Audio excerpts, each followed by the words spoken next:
Nous retrouvons tout de suite en direct depuis Rabat Driss Essaoui, journaliste et analyste politique. Bonjour Driss. Bonjour Alison. Alors Driss, quelle lecture peut-on faire de ce nouveau succès de la coopération maroco-espagnole dans le domaine sécuritaire ? Vous l'avez dit dans le sujet qui vient de passer, c'est une coopération de très bonne intelligence et de réelle politique entre l'Espagne et le Maroc. C'est en effet un travail de longue haleine, de constitution de banques de données sur des réseaux mafieux, sur des réseaux terroristes, qui a permis aux deux services, aux deux pays de pouvoir mener des opérations réussies sur les 5 dernières années. Et aujourd'hui, effectivement, comme le dit le ministre de l'Intérieur espagnol, c'est un modèle de coopération à suivre par rapport aux autres pays européens. Aujourd'hui, nous le savons, c'est une coopération qui n'a jamais fléchi.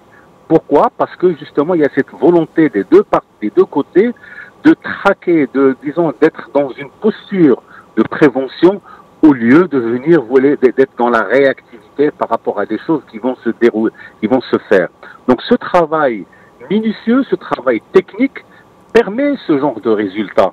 Et on ne peut, quelles que soient les contingences politiques qu'il y a sur d'autres sujets, sur d'autres dossiers entre le Maroc et l'Espagne, sur ce dossier-là, la coopération est parfaite, elle n'a jamais bougé d'un iota et elle donne les résultats que l'on connaît aujourd'hui. Le Maroc enregistre régulièrement des succès dans la lutte antiterroriste. Peut-on dire que le Royaume impose son modèle dans le domaine ? Je pense que c'est plus dans un sens de coopération, comme je l'ai dit tout à l'heure, de bonne intelligence, au sens fort du terme, que ce travail se fait. C'est-à-dire il y a le modèle marocain, bien entendu, qui s'est développé, qui s'est raffermi, qui s'est amélioré au fil du temps, mais que, comme les résultats sont là, il n'y a aucune raison que l'on change de formule.